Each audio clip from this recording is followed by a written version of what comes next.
दोस्तों एक बार फिर आपका स्वागत है, अभिनंदन है आपके अपने YouTube channel Aryan institute Allahabad में। दोस्तों जैसा कि बोर्ड पर आप देख पा रहे हैं, आज एक बार फिर आपसे बात करने वाले हैं यूपी लेखपाल भर्ती परीक्षा 2022 पर। दोस्त इसके संदर्भ में कुछ आपके महत्वपूर्ण कमेंट आ रहे थे, उस कमेंट को आज के इस वीडियो में हमने लिया है। अच्छा, एक निवेदन आपसे करना चाहूँगा कि अगर आप चैनल पर पहली बार विजिट कर रहे हैं तो प्लीज़ चैनल को सब्सक्राइब जरूर करें, क्योंकि लेखपाल भर्ती की पल पल की अपडेट हमारे चैनल के माध्यम से आप सभी तक प्रोवाइड की जा रही है। आप देख पा रहे हैं लगातार आप सभी को यह पता है कि आपके यहाँ रिवाइज्ड आंसर की जारी हुई है, लेकिन उस रिवाइज्ड आंसर की को लेकर तमाम तरह की बातें आपके बीच में आ रही हैं।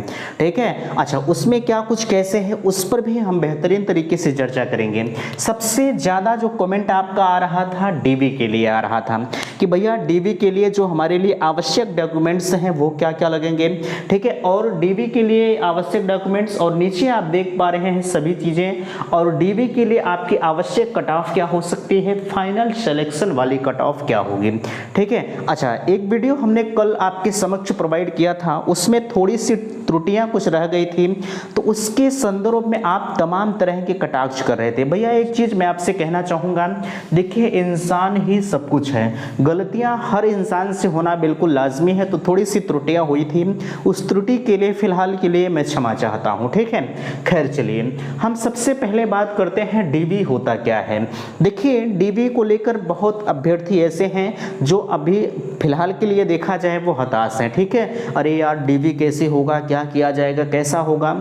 देखिए मैं आप सभी से बताना चाहूँगा डीवी आपकी बहुत बड़ी चीज़ नहीं होती है, सिर्फ आपके डॉक्यूमेंट वेरिफिकेशन के लिए यह प्रक्रिया अपनाई जाती है कि कहीं आप फर्जी तो डॉक्यूमेंट यूज़ नहीं कर रहे हैं। जैसे आपने आए दिन देखा होगा बहुत सारे नौकरियों में ऐसे लोग कर रहे हैं जो फर्जी डॉक्यूमेंट के सहारे नौकरी पा जाते हैं और वह कुछ साल करते रहते हैं, जब कहीं भंडाफोड़ होता है तो वो किसी तरह से जो है अपना इधर उधर कर लेते हैं। तो सेम वही चीज़ों से बचने के लिए आपके डॉक्यूमेंट का प्रोसेस कराया जाता है। ठीक है, फिलहाल के लिए आप इसके चक्कर में मत रहिएगा कि ये बहुत बड़ी चीज़ होती है। ठीक है, सिर्फ आपकी एक ऑथेंटिक पहचान के लिए डॉक्यूमेंट वेरिफिकेशन किया जाता है। खैर चलिए देखिए आप लोगों के समक्ष अब ऐसा सवाल उठता है कि आखिरकार यह डीवी होगा कहाँ, उठता है कि नहीं। तो बिल्कुल मैं आप सभी से कहना चाहूँगा डीवी आपका Lucknow UP triple SC office में कराया जाएगा। ठीक है, जहाँ से आपकी सारी चीज़ों का प्रोसेस चलता है यूपी ट्रिपल एससी के लिए। ठीक है, पिकअप भवन लखनऊ गोमती नगर में आप सभी का या तृतीय तल पर कराया जाएगा, यह चीज़ भी आप ध्यान दीजिएगा। ठीक है, अच्छा डीवी के लिए आप लगातार पूछ रहे थे कि भैया क्या इसके लिए एडमिट कार्ड वगैरह जारी होगा या कुछ और होगा। तो मैं आप सभी से कहना चाहूँगा ऐसा तो है नहीं कि डीवी के लिए सभी को बुला लिया जाएगा। ठीक है, डीवी के लिए यह मानकर चलिएगा कि आपके लिए एक अलग से एडमिट कार्ड जारी होगा। ठीक है, उस एडमिट कार्ड के साथ एक आपका प्रपत्र होता है जो ऑनलाइन के तरीके से होता है, आपको उसे भी भरना पड़ता है। अब प्रपत्र क्या होता है, ठीक है, देखिए प्रपत्र आपका वो होता है उसमें सारी चीज़ों आपकी क्वालिफिकेशन क्या है, आप कहाँ के रहने वाले हैं, सब कुछ उसमें डिटेल आपको भरना होता है। आप उसी के सहारे सारी चीज़ों का निचोड़ उसी में आप दे देते हैं। ठीक है, खैर वह बहुत बड़ी चीज़ नहीं होती है, जब आप इस प्रोसेस में जाएंगे तो सारा कुछ आपको खुद पता चल जाएगा। ठीक है, अच्छा एडमिट कार्ड आपका जब डीवी वाला पोर्शन आपका आएगा तो उसके तत्काल 10 दिन पहले आपका एडमिट कार्ड जो है डीवी के लिए पर्सनल वह आपका जारी कर दिया जाएगा। ठीक है, इसके लिए आप परेशान मत होइएगा। अब हम बात करते हैं डीवी के लिए आवश्यक डॉक्यूमेंट्स क्या क्या हो सकते हैं। ठीक है, तमाम तरह के लोग फर्जी अफवाह बीच में ला रहे हैं, अरे यार डीवी के लिए ये लगेगा वो लगेगा। देखिए ज़्यादा आपको परेशान होने की ज़रूरत नहीं है। मैं आप सभी से कहना चाहूँगा एक चीज़ आप सभी को यह पता भी है कि डीवी के लिए सबसे पहली चीज़ तो लेखपाल के लिए आपने जो भी अप्लाई किया था इसकी जो क्वालिफिकेशन मांगा था वह 10+2 क्वालिफिकेशन था। ठीक है, 10+2 आपके पास 10 और 12 की मार्कशीट विथ सर्टिफिकेट आपके पास होना जरूरी है। ठीक है, अब आप कहेंगे कि भैया हमारे पास तो सर्टिफिकेट है नहीं, तो बिल्कुल आपको घबराने की ज़रूरत नहीं है। अभी अगर बात किया जाए 2012 के बाद पहले जो हमें लगता है कि जो 10+2 क्वालिफाई किए हैं उनका जो मार्कशीट, सनद, ये सब अलग अलग होता था, ठीक है। लेकिन हम अगर बात करें जिनके जो है बहुत सारे कैंडिडेट्स ऐसे हैं, ठीक है, उनका मार्कशीट और सनद सब एक में आ रहा है, ठीक है। तो आपको घबराने की ज़रूरत नहीं है। जो बहुत पुराने स्टूडेंट हैं उनके लिए ये सभी डॉक्यूमेंट की आवश्यकता पड़ेगी। बहरहाल आपके पास 10+2 की मार्कशीट होना अनिवार्य है, ठीक है। अगर आप सनद वाले हैं तो सनद उनद लेके अपना आइएगा।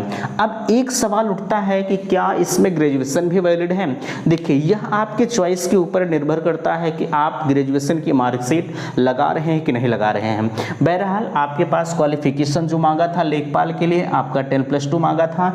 अगर आप ग्रेजुएट हैं तो लगा सकते हैं, अन्यथा की स्थिति में कोई आपको बाध्य नहीं करेगा, ठीक है। इसके लिए आप परेशान मत होइएगा।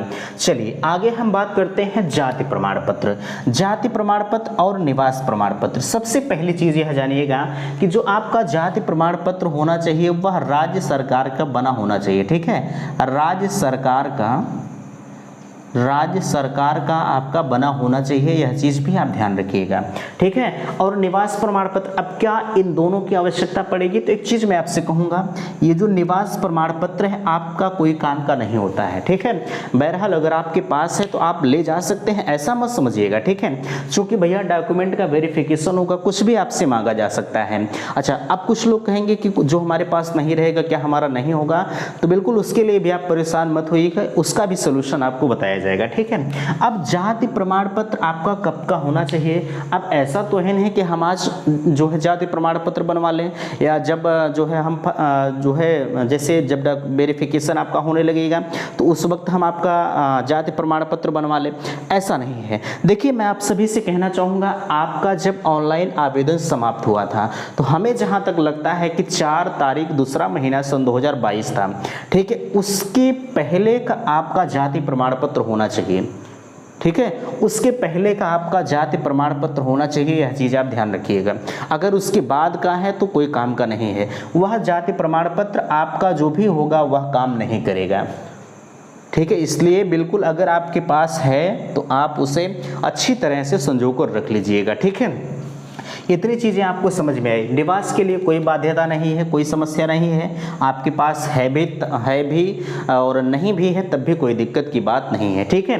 अब हम बात करते हैं EWS पर। EWS आपका कब का होना चाहिए? देखिए, अगर हम बात करें EWS का तो EWS वाला जो सर्टिफिकेट है, जब से आपका नोटिफिकेशन आया था लेखपाल भर्ती के लिए, ठीक है, तब से लेकर 4/2/2022 के बीच का बना EWS होना चाहिए, ठीक है। नोटिफिकेशन से लेके 4/2/2022 तक आपका जो EWS बना है यह सर्टिफिकेट आपके पास होना चाहिए। अब इसके बाद का है तो कोई काम का नहीं है, नोटिफिकेशन के पहले का बना है तब भी वह कोई काम का नहीं है, इसके बीच का आपका होना चाहिए, यह चीज़ भी आप ध्यान रखिएगा, ठीक है। अब हम बात करते हैं, आप लगातार ID प्रूफ के बारे में पूछ रहे थे, अभी ये चीज़ें बची हैं, बात करेंगे, ठीक है।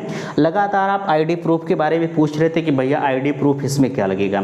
देखिए, अगर बात किया जाए, आप आधार कार्ड, पैन कार्ड, निर्वाचन कार्ड ये सब के बारे में पूछ रहे थे, तो देखिए मैं आप सभी से कहना चाहूँगा, जहाँ तक ये चीज़ आपको पता है कि डॉक्यूमेंट वेरिफिकेशन आपका हो रहा है, ठीक है, तो बिल्कुल अगर आपके पास आय प्रमाण जो है आधार कार्ड है, पैन कार्ड है, निर्वाचन कार्ड है, तो ये सब आप लेके जाइएगा। ऐसा मत कीजिएगा कि हम घर पे रख दें, ठीक है, चूँकि वहाँ पर आपको कुछ भी मांगा जा सकता है, इस वजह से हम काहे को रख के जाएँ, ठीक है। भैया डॉक्यूमेंट का वहाँ सब कुछ हमारा कार्य है तो हम काहे को छोड़ के जाएंगे, तो ये सब चीज़ें आप लेकर जाइएगा, ठीक है।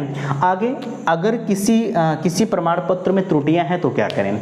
देखिए, मैं आप सभी से कहना चाहूँगा, अगर आपके प्रमाण पत्र में कुछ त्रुटियां हैं तो बिल्कुल आपको घबराने की ज़रूरत नहीं है, ठीक है। जैसे आपके नाम में स्पेस गड़बड़ हो गया है या कुछ और हो गया है तो बिल्कुल अब बहुत बड़ी गलती है, तब तो भाई समस्या तो होगी ही, लेकिन उसके लिए भी UPSSC आयोग 15 से, ठीक है, 15 से 20 दिन का आपको समय देगा कि भैया आप जाइए अपने घर, वह डॉक्यूमेंट आप सही करवा के लाइए, हमारे पास सबमिट कर दीजिए। उसके लिए आपको एफिडेविट देना होगा, ठीक है, उसके लिए आपको एफिडेविट लगा देंगे, काम हो जाएगा। लेकिन समय रहते हुए जितने दिन का आपने इनसे समय मांगा है, आपको उस समय के भीतर अपने डॉक्यूमेंट को सबमिट करना होगा, ठीक है। इसके लिए आप परेशान मत होइए, कोई डॉक्यूमेंट नहीं भी है तब भी उस कंडीशन में आपका काम चल जाएगा, बहुत बड़ी चीज़ नहीं होती है। ठीक है, अब ऐसा तो है नहीं कि हमारे पास नहीं तो हमारी नौकरी चली जाएगी, बिल्कुल आप परेशान मत होइएगा इसके लिए।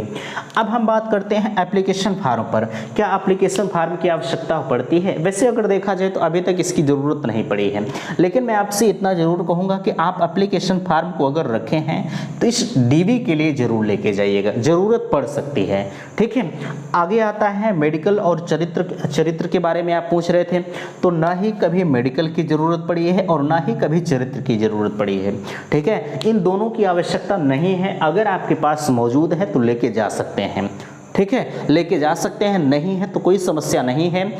आपको अगर वहाँ आपके पास नहीं भी है तब भी आपको समय दिया जाएगा कि भैया इतने दिन के अंदर लाइए, हमारे पास आप सबमिट कर दीजिए। ठीक है, अब एक सबसे ज़्यादा जो आपका कमेंट आ रहा था, क्या मामला कोर्ट जाएगा, जो आपकी रिवाइज्ड आंसर की जारी हुई है वह आंसर की को लेकर। तो देखिए, हम आप सभी से कहना चाहेंगे, अगर हम यूपी लेखपाल की बात करें तो सबसे बड़ी चीज़ जो आप लोगों के अंदर है वह आप लोगों के अंदर एकता नहीं है। ठीक है, अगर कुछ लोग कोर्ट जाना भी चाहते हैं तब भी वहाँ जो और लोग हैं वो मुकर जाते हैं। ठीक है, इस वजह से जब तक आप लोगों में भैया एकता नहीं होगी तब तक यहाँ आप नहीं पहुँच पाएंगे।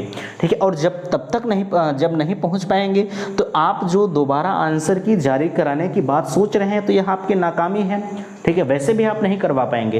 इसलिए मैं इतना जरूर कहूँगा कि अगर मामला आपका कोर्ट जाता है और कोर्ट जाने के बाद प्रक्रिया क्या होती है वीडियो में हमने आपसे बताया है। ठीक है, तो कैसे किस हद से आप दोबारा आंसर की जारी करवा सकते हैं। वैसे आज तक का रिकॉर्ड रहा है कभी दोबारा तिबारा आंसर की जारी नहीं हुई रिवाइज्ड आंसर की के बाद, लेकिन अगर कुछ कंडीशंस बनती है तो जारी हो सकती है, ऐसी बात नहीं है। ठीक है, फिलहाल के लिए इतनी चीज़ें आपको समझ में आई होंगी। अब एक सबसे बड़ा अहम मुद्दा हमारा आता है कि डॉक्यूमेंट वेरिफिकेशन के लिए कट ऑफ कितनी होनी चाहिए। यही हमने थोड़ी सी गलतियां किया था, यहाँ हमने 70-80 लिख दिया था। ठीक, आप तमाम तरह के कमेंट करने लगे थे, ऐसा है वैसा है। भैया गलतियां हर इंसान से होती हैं, क्या आपने गलती नहीं किया है? बिल्कुल आपने गलती किया है, लेकिन होता क्या है कि लोग एक की गलती के लिए, ठीक है, अपना नहीं देखते कि हम भी कभी गलती किए हैं। ठीक है यार, कभी अपने अंदर भी देखा करो कि हमने कितनी गलतियां की है। ठीक है, बहरहाल कोई बात नहीं, आपका फ़र्ज है, आपने आगाह किया, इसके लिए हम आप सभी का जो है आभार जताते हैं। ठीक है, बहरहाल अब आगे से गलतियां यहाँ होना बिल्कुल नामुमकिन है। ठीक है, चलिए हम बात करते हैं डीबी के लिए कट ऑफ का। अगर हम जनरल की बात करें तो जनरल कैंडिडेट अगर आप हैं तो 73 से 75 के बीच में होनी चाहिए, यहाँ आप +-1 कर लीजिएगा। ठीक है, ओबीसी कैंडिडेट 72 से 74, ईडब्ल्यूएस 70 से 71 और एससी के लिए 67 से 69, एसटी के लिए 60 से 63 और फ्रीडम फाइटर का आप देख पा रहे हैं 65 से 66 और पीएच कैंडिडेट मींस हैंडीकैप जो होते हैं उनके लिए 64 से 67 के बीच में कट ऑफ होनी चाहिए। हर कैटेगरी के आगे आप +-1 कर लीजिएगा। ठीक है, +-1 यहाँ कर लीजिएगा, चूँकि 1-2 नंबर इधर भी हो सकता है, 1 नंबर 2 नंबर उधर भी हो सकता है। चूँकि भैया एक संभावित कट ऑफ है, लेकिन मैं इतना चैलेंज आपके साथ जरूर रखता हूँ कि यह जो कट ऑफ है 2 नंबर का फ़र्क आप पा सकते हैं, लेकिन 3 नंबर का फ़र्क आप नहीं पाएंगे, पूरे दावे के साथ मैं कह रहा हूँ। ठीक है, यह वीडियो डिलीट नहीं होगा, जब आपकी फाइनल कट ऑफ निकल कर आएगी उस वक्त आप इस वीडियो से मिलान करिएगा, देखिएगा कितना सत्य है ये। ठीक है, चलिए अब आपका फाइनल सिलेक्शन कितना होगा। ठीक है, मान लिया आपका डीवी के लिए कट ऑफ इतना है, आपका डॉक्यूमेंट वेरिफिकेशन भी हो गया, अब आपका फाइनल सिलेक्शन वाली कट ऑफ क्या हो सकती है। देखिए यहाँ जनरल कैंडिडेट अगर आप हैं तो 78 से 80 के बीच में होना चाहिए और ओबीसी कैंडिडेट है यहाँ आप +-1 कर लीजिएगा। ठीक है, ओबीसी कैंडिडेट हैं तो आपका 76 से 78 के बीच में, ईडब्ल्यूएस 73 से 75, एससी कैंडिडेट 71 से 73, एसटी के लिए 65 से 67 और फ्रीडम फाइटर 68 से 70 और पीएच कैंडिडेट हैं तो आपका 69 से 71 के बीच में आपकी कट ऑफ होनी चाहिए। ठीक है, यह आपकी फाइनल सिलेक्शन वाली कट ऑफ है। ठीक है, +-1 आप यहाँ कर लीजिएगा। ठीक है, +-1 यहाँ भी और यहाँ भी। ठीक है, इतना चीज़ें आप कर लीजिएगा। हमने कहा आपसे इतना, मैं ज़रूर आपसे कहता हूँ भैया कि 1 नंबर 2 नंबर इधर उधर हो सकता है, लेकिन आप 3 नंबर का फ़र्क नहीं पाएंगे, यह चैलेंज के साथ मैं कह रहा हूँ। ठीक है, उम्मीद करते हैं कि बातें आपको समझ में आई होंगी। प्लीज़ कहीं अगर समस्या है तो आप कमेंट सेक्शन में अपनी बात को ज़रूर रख सकते हैं, किसी भी प्रकार की समस्या के लिए। वीडियो को लाइक कीजिएगा, शेयर कीजिएगा। वीडियो समाप्त करते हैं। थैंक्स, धन्यवाद।